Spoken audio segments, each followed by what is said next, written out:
everyone, welcome to the Learner's House. In this video, we will continue our discussion on the topic confidence intervals. So, इस video में हम 2 sample से start करेंगे. 1 sample is not complete yet, but हमने 1 sample का continuous वाला case खत्म कर दिया.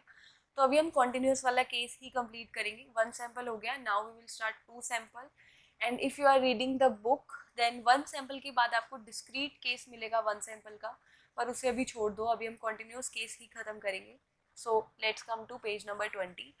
सो सबसे पहले 2 सैम्पल केस में क्या होता है और सैम्पल कैसा होता है, इंडिपेंडेंट या डिपेंडेंट, आज की वीडियो में देखते हैं.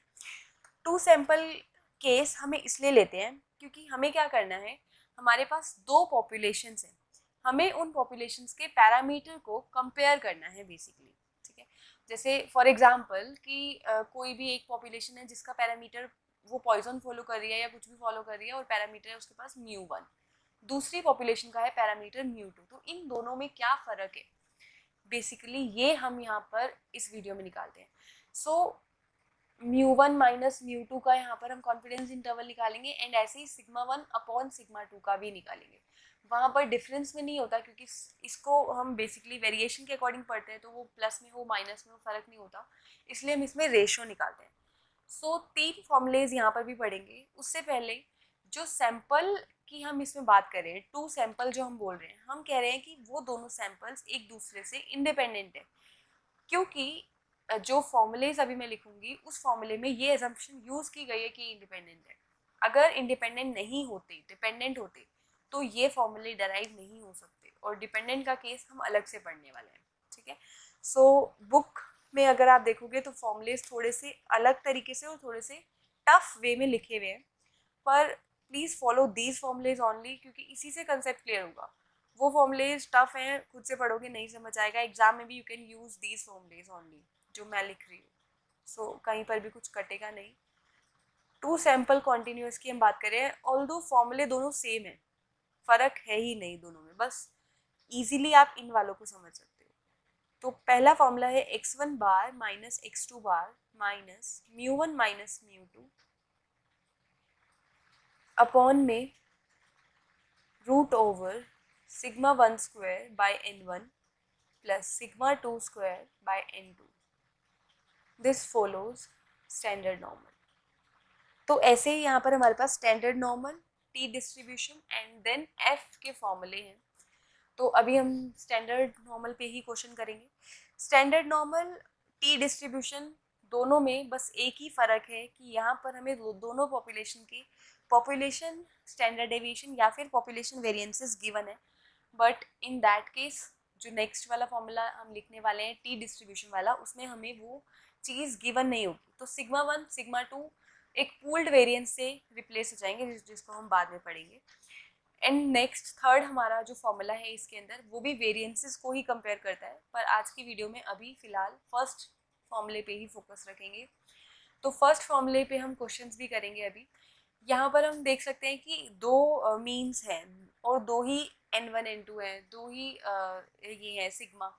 तो इसका मतलब है कि 1 जहाँ लिखा है तो पहली पॉपुलेशन से है, जैसे x1 बार पहले सैंपल का मीन है, x2 बार दूसरे सैंपल का मीन है, μ1 पहले सैंपल का पॉपुलेशन मीन है एंड μ2 सेकेंड पॉपुलेशन मीन है. तो इसी के अकॉर्डिंग ये लिखा हुआ है. सेम, बिल्कुल एग्जैक्ट सेम वे है जैसे हमने 1 सैंपल किया है, बिल्कुल वैसे ही 2 सैंपल वाला केस हमें करना है. ठीक है, इसमें कुछ भी फ़र्क नहीं है, पर अभी क्वेश्चन करेंगे तो और समझेंगे. This is the first formula जिसमें हमें μ1 माइनस μ2 का ही CI निकालना है. ये वाला क्वेश्चन बहुत कम मिलेगा या फिर बहुत कम एग्जाम में आता है, या फिर प्रैक्टिकल सिचुएशंस में ऐसे सिनेरियोज बहुत कम होते हैं, क्योंकि ये जो सिग्माज हैं इनका पता होना इस फॉर्मूले में ज़रूरी है, जो कि थोड़ा कम होता है. पॉपुलेशन स्टैंडर्ड डेविएशन या फिर पॉपुलेशन वेरिएंस एग्जैक्टली पता हो, इसके बहुत कम चांसेस हैं. सो हम दूसरा क्वेश्चन करेंगे इसके अंदर, जिसमें हमारा फॉर्मूला है x1 bar minus x2 bar minus μ1 minus μ2 upon में SP root over 1 by n1 plus 1 by n2. ये हमारा फॉर्मूला है जो फॉलो करता है t n1 plus n2 minus 2. So this is the formula. यहाँ पर SP के लिए एक अलग से आपको फॉर्मूला याद करना पड़ेगा. SP को हम कंबाइंड वेरिएंस बोलते हैं. जो दोनों जो सैम्पल्स हैं हमारे पास, उन दोनों का एक कंबाइंड वेरिएंस हम बनाते हैं जिसको हम SP बोलते हैं. और इसका फॉर्मूला होता है n1 minus 1 S1 square plus n2 minus 1 S2 square upon में n1 plus n2 minus 2. Book में हो सकता है आपको थोड़ा डिफरेंट मिले, बट करना यही है, ईजियर वे है काफ़ी, और सही है, एग्ज़ाम में कोई गलत नहीं कर सकता. सो SP हमारा ये है. हर क्वेश्चन में पहले हमें SP निकालना पड़ेगा एंड देन इस फॉर्मूले को यूज़ करेंगे. तो इसके लिए हम क्वेश्चन करेंगे on page number 21. A motor company runs test to investigate the fuel consumption of cars using a newly developed fuel additive. 16 cars of the same make and age are used, 8 with the new additive and 8 as controls. The results in miles per gallon over a test track under regulated conditions are as follows. Calculate a 95% confidence interval for the increase in miles per gallon achieved by cars with the additive. State clearly any assumptions required for this analysis. सो इसके अंदर हमें क्या बोला है, एक motor company है जो fuel consumption, कितना फ्यूल कंज्यूम कर रही है कार्स, उस पर एक टेस्ट रख रही है. ठीक है, वो इन्वेस्टिगेट करना चाहती है कि पहले एक फ्यूल था कंट्रोल और उसके बाद नया फ्यूल आया एडिटिव. तो उसने क्या करा, 16 कार्स जो सेम तरीके से बनी हुई है, सेम एज है, सेम मॉडल है सबका, तो उसने क्या करा, 8 कार्स को एडिटिव में लगाया और 8 कार्स को कंट्रोल में लगाया. और उसके बाद कुछ मतलब वैल्यूज़ मिल गई. ठीक है, वो क्वेश्चन में दी हुई है कि माइल्स पर गैलन, मतलब पर एक गैलन से वो कितने माइल्स तक चली. ठीक है, ये दिया हुआ है. और हमें बोला है 95% कॉन्फिडेंस इंटरवल निकालो. आगे बोला है increase in miles per gallon achieved by cars with the additive. तो इस क्वेश्चन को करने से पहले कुछ चीज़ें हैं जो हमें समझनी है. सबसे पहले तो हमें ये बोला है कि 16 कार्स हैं. मतलब आई वॉन्ट टू नो कि क्या हम सेम कार्स को ही कंट्रोल में लगा रहे हैं, सेम कार्स को एक बार कंट्रोल से चला रहे हैं और एक बार एडिटिव से, या फिर हम डिफरेंट कार्स को चला रहे हैं. इस क्वेश्चन का आंसर करना वेरी वेरी इंपॉर्टेंट. अगर ये सेम कार्स हैं तो सैंपल इंडिपेंडेंट होगा ही नहीं. और क्वेश्चन में दिया हुआ है कि 16 कार्स हैं, 8 कंट्रोल पे गई, 8 एडिटिव पे गई. तो इट क्लियरली सेज कि हमारे पास डिफरेंट कार्स हैं, यानी कि हमारा सैंपल जो है इंडिपेंडेंट है. तो हम अपने फॉर्मूले को यूज़ कर सकते हैं. सबसे पहला काम आपको यही चेक करना है, क्योंकि अभी तो हम यही सीख रहे हैं तो इंडिपेंडेंट वाला केस ही होगा. लेकिन जब आप डिपेंडेंट डेटा भी सीख लोगे तब आपको डिस्टिंग्विश करना आना चाहिए कि ये इंडिपेंडेंट है या फिर डिपेंडेंट है, क्योंकि उसी के अकॉर्डिंग फॉर्मूलेज लगाओगी. आइडेंटिफाई ही गलत होगा तो फिर आंसर तो गलत आएगा ही आएगा. नेक्स्ट बोला है increase in miles per gallon, कि एडिटिव के यूज़ करने से कितना इंक्रीज हो रहा है, जो हमारा मतलब वैल्यूज़ है, जो माइल्स पर गैलन है, वो कितना इंक्रीज हो रहा है. तो इसका मतलब हमें कॉन्फिडेंस इंटरवल कैसे निकालना है, इंक्रीज हो रहा है एडिटिव से. तो इसका मतलब हम एडिटिव वाला फ्यूल अगर यूज़ करें तो हम 1 गैलन से ज़्यादा डिस्टेंस कवर कर पाएंगे. तो इसका मतलब हमें जो CI चाहिए वो किसका चाहिए, म्यू ए माइनस म्यू सी का. ए पहले इसलिए रखा है क्योंकि इंक्रीज की बात हो रही है. तो इंक्रीज अगर एडिटिव के यूज़ करने से इंक्रीज होगा तो ये डिफरेंस भी पॉजिटिव आना चाहिए. ठीक है, तो आपको इस चीज़ का बहुत ज़्यादा ध्यान रखना है कि कौन सा पहले लिख रहे हो. ठीक है, बट अगर आप चेंज कर भी दोगे फ़र्क ज़्यादा नहीं पड़ेगा.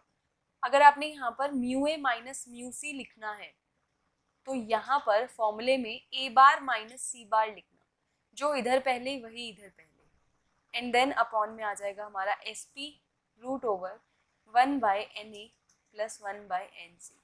इसमें एक क्वेश्चन और आप कर सकते हो कि हमने पहला फॉर्मूला क्यों नहीं यूज़ करा, सेकेंड वाला क्यों यूज़ कर रहे हैं. तो इसलिए कर रहे हैं क्योंकि वहाँ पर हमें सिग्मा की वैल्यू गिवन होती है, लेकिन इस क्वेश्चन में गिवन नहीं है. ठीक है, और इस क्वेश्चन में एक चीज़ और बोली है कि हमें एजम्पशंस भी लिखनी है, हम क्या क्या एजम्पशंस यूज़ कर रहे हैं. तो एजम्पशंस हमारी ये है कि जो दोनों सैंपल्स की हम बात कर रहे हैं ये नॉर्मल डिस्ट्रीब्यूशन से आती है और इनका वेरिएंस भी सेम है, क्योंकि अगर वेरिएंस सेम होता है तभी ये एसपी और ये पूरा फॉर्मूला डिराइव होता है, ठीक है। सो ये एजम्पशन आपको लर्न कर लेनी है, जब भी ऐसा क्वेश्चन आएगा वहाँ पर लिखना है। फॉर्मूला लिखने के बाद लिखना भी है कि कौन सा नोटेशन क्या डिनोट करता है, ये सब चीज़ें, ठीक है। तो फॉर्मूले में हमें कुछ चीज़ों की ज़रूरत होगी, जैसे कि ए बार, सी बार और एन ए,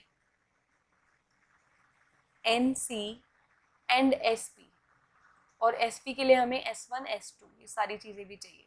तो पहले ये सब निकाल लेते हैं। ए बार क्या है, ए वाले एडिटिव से यूज़ करा है जब हमने, तब हमें माइल्स, कितने माइल्स हम जा रहे हैं वो हमें दिया हुआ है।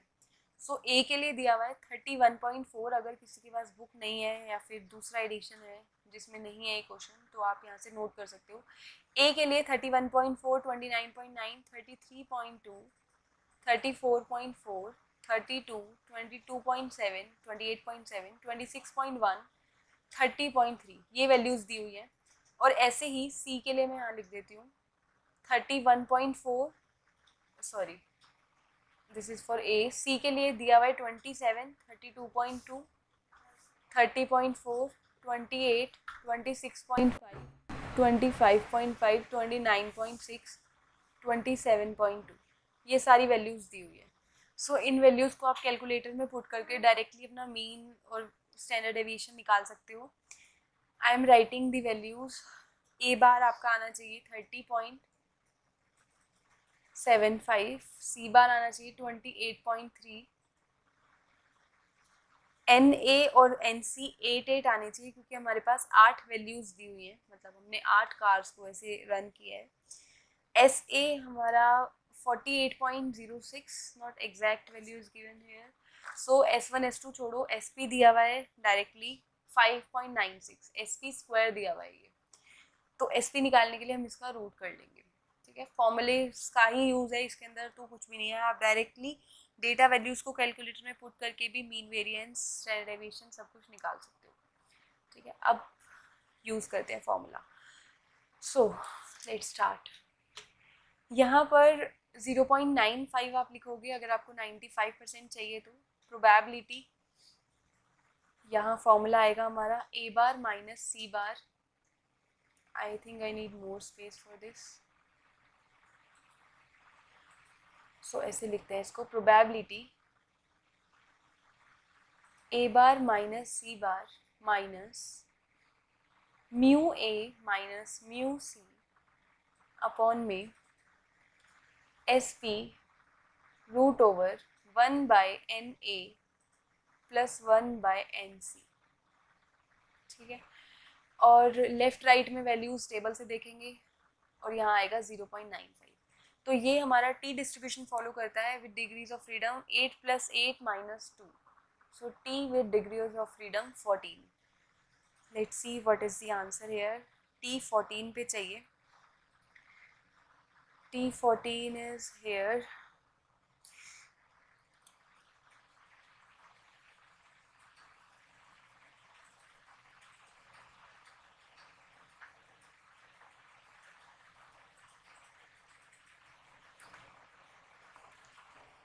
फोर्टीन इज हेयर, और ये भी दोनों साइड वाला है, तो लेफ्ट साइड भी 2.5%, राइट साइड भी 2.5%, तो 2.5% दे रहा है 2.145। और हमें पता है सिमेट्रिकल होता है, तो हम यहाँ पर लिख लेंगे 2.145 और यहाँ लिख लेंगे -2.145, ठीक है। इस तरीके से वी कैन प्रोसीड है। अब सारा काम बिल्कुल सेम है, अरेंज करना पड़ता है, इतना ज़्यादा कर लेते हैं। -2.145 SP हमारा इधर आ जाएगा, पूरा पार्ट, पूरा डिनोमिनेटर दोनों साइड में ले लेंगे और ये भी ले लेंगे, तो यहाँ आ जाएगा -A bar -C bar. Then आएगा -μA -μC, और यहाँ आएगा 2.145 SP root over 1/NA plus 1/NC। ये मैं थोड़ा सा डायरेक्ट कर रही हूँ क्योंकि बहुत बार कर लिया अब तो ये। -A बार -C बार। अब आपको माइनस हटाना है तो उसके लिए साइन चेंज करने पड़ेंगे, मैं इसी क्वेश्चन में कर रही हूँ। ये प्लस हो जाएगा, ये प्लस हो जाएगा, ये माइनस हो जाएगा, ये प्लस हो जाएगा एंड ये भी प्लस हो जाएगा और साइन हमारे चेंज हो जाएंगे। तो साइन फटाफट से चेंज कर लेते हैं, ये वाला और ये वाला। So our science would look like this and this. तो ये हमारा लेफ्ट में आ जाएगा एंड देन ये राइट में आ जाएगा। फिर आप सारी वैल्यूज़ को पुट कर सकते हो, कुछ भी नहीं है, आगे का सारा पार्ट बिल्कुल सेम है। तो ये हमारा 2 सैंपल वाला भी हो गया। म्यू ए माइनस म्यू सी का जो इंटरवल है वो हमारा कुछ ऐसे आएगा, -0.168, 5.068। तो इस इंटरवल में 0 कंटेन हो रहा है। अगर आप एट दी एंड लिखना चाहो कि क्या ये दोनों जो फ्यूल्स हैं वो एकदम सेम है या एकदम डिफरेंट है, या फिर एडिटिव वाला बहुत अच्छा है, उससे हम 1 गैलन फ्यूल से बहुत ज़्यादा ट्रैवल कर सकते हैं, तो ये रिजल्ट हम कैसे स्टेट करेंगे? देखो, इस इंटरवल के बीच में 0 आ रहा है, तो इस इंटरवल के बीच में 0 आने का मतलब है कि mu A minus mu C 0 value ले रहा है। मतलब वी आर 95% श्योर कि वो ये वैल्यू ले या कोई भी और ले। तो अगर इसके बीच में 0 आ रहा है तो इसका मतलब कि mu A is almost same as mu C, यानी कि एडिटिव और कंट्रोल में कुछ भी ज़्यादा फर्क नहीं है। ठीक है, तो अगर लास्ट में कंक्लूजन लिखना हो तो हम ऐसे लिख सकते हैं।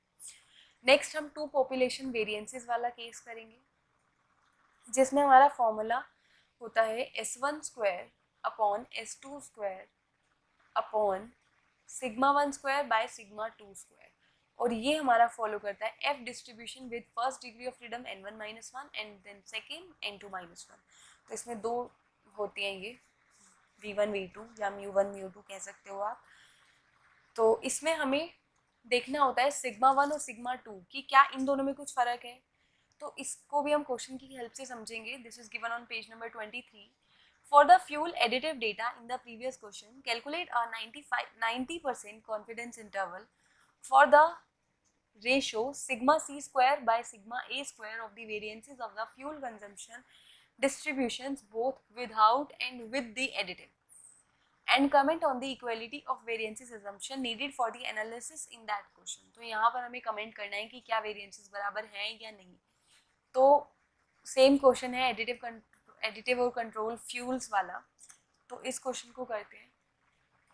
यहाँ पर हमें 90% निकालना है, उस चीज़ का बहुत ज़्यादा ध्यान रखेंगे। 0.90 इज इक्वल टू प्रोबेबिलिटी, यहाँ और यहाँ क्या वैल्यूज आएंगी सोचेंगे बाद में, पहले फॉर्मूला लगाते हैं। फॉर्मूला है हमारा SA square by sigma A square upon में SC square, let me write it different form,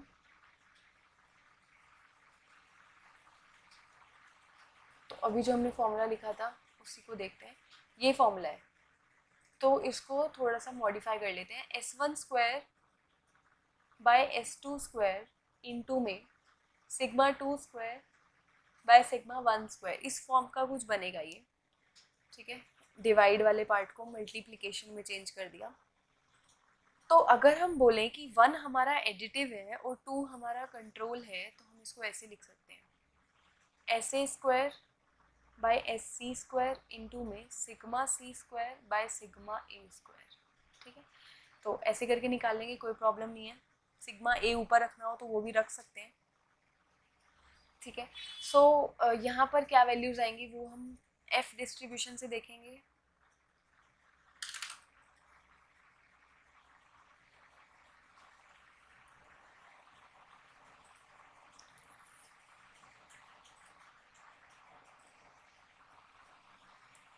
सो ये हमारा F डिस्ट्रीब्यूशन है, बट ये 10% वाला है। तो हमें एक ऐसा पॉइंट चाहिए जिससे बड़ा area, we want something like this, एक ऐसा पॉइंट जिससे बड़ा एरिया 5% हो और एक ऐसा पॉइंट जिससे छोटा एरिया भी 5% हो, और ये भी सिमेट्रिकल नहीं होता। सो 5% वाली टेबल ये रही हमारी। नाउ इस टेबल पे डिग्रीज ऑफ फ्रीडम हमारे 7,7 रहेंगे। तो 7,7 पे हम देख सकते हैं हमारा आंसर आ रहा है 3.787। तो इट मीन्स ये वैल्यू मिल गई 3.787। ऑल राइट, ये साइन में एक गलती हो गई है, साइन हमारा ऐसे नहीं लगेगा, ऐसे लगेगा। अब यहाँ क्या वैल्यू आएगी वो देखते हैं। अब आपको एक ऐसा पॉइंट की भी तलाश है जिससे बड़ा एरिया 95% हो और छोटा एरिया 5% हो। परसेंटेज टेबल छोटे पे आंसर नहीं देती, बड़े पे देती है, तो 95% टेबल में आपको नहीं मिलेगा।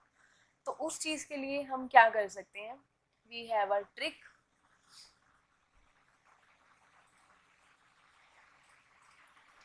आपको वो वाला पता है, ये साइड का आपको पता है, तो जब आपको ये वाली साइड निकालनी है तो आप क्या करो, जैसे ये क्या है, ये F7,7 है, तो ये वाली साइड क्या हो जाएगी, एक रूल होता है जिसको हम बोलते हैं swap and reciprocal. As I know, मैंने प्रोबेबिलिटी डिस्ट्रीब्यूशन में भी इसके बारे में बताया हुआ है। स्वैप मीन्स इन दोनों को स्वैप कर दो, चेंज कर दो, आगे पीछे कर दो, तो 7,7 सेम ही रहेगा। और रेसिप्रोकल मीन्स ऐसे 1/F7,7, तो जो भी वैल्यू यहाँ आई थी उसका 1 अपॉन कर दोगे तो आपको मिल जाएगा आंसर। तो यहाँ आ जाएगा 1/3.787। ठीक है, सो ये हमारी लेफ्ट की वैल्यू है एंड ये हमारी राइट की वैल्यू है। पूरा काम बिल्कुल एग्जैक्टली सेम है जैसा इस वीडियो में किया या बाकी पिछली 2-3 वीडियो से हम कर रहे हैं। तो मैं इसको सॉल्व नहीं करूँगी, वैल्यूज़ में प्रॉब्लम होती तो वो मैंने करा दिया। SA², इसको आप दोनों साइड लेके जाओ, रेसिप्रोकल करो, इनइक्वालिटीज़ का साइन चेंज करो और ये निकालो। तो जो आपका CI है वो आएगा इसके अकॉर्डिंग, इस रेशियो के अकॉर्डिंग आएगा 0.1944, 2.788। अब जब डिफरेंस हम निकाल रहे थे तो दोनों डिफरेंस तब सेम होते, जैसे म्यू ए माइनस म्यू सी अगर सेम है तो उनका डिफरेंस 0 आता। लेकिन अगर रेशियोज की बात करें तो अगर रेशियो सेम है तो आंसर 0 नहीं आएगा, आंसर 1 आएगा। अगर ये दोनों चीज़ें सेम है तो आंसर 1 आएगा इफ़ दे आर इक्वल। तो अगर आप देखोगे तो इन दोनों इंटरवल्स, इस पूरे इंटरवल में 1 बीच में लाई कर रहा है, तो इसका मतलब कि दोनों के वेरिएंसेस इक्वल हैं। ठीक है, तो हमें इस पे कमेंट करना था कि वेरिएंस इक्वल है या नहीं, तो वो हम यहाँ से क्लियरली देख सकते हैं। ठीक है, सो 2 सैंपल केस यहाँ पर हमारा खत्म होता है कॉन्टिन्यूस के साथ। अब हमारा 1 सैंपल 2 सैंपल बचा है, बट ओनली डिस्क्रीट वाला बचा है, तो आने वाली वीडियोस में हम उसको भी कवर करेंगे। Thank you so much for watching. Please like the video, share the video and comment. Thank you so much.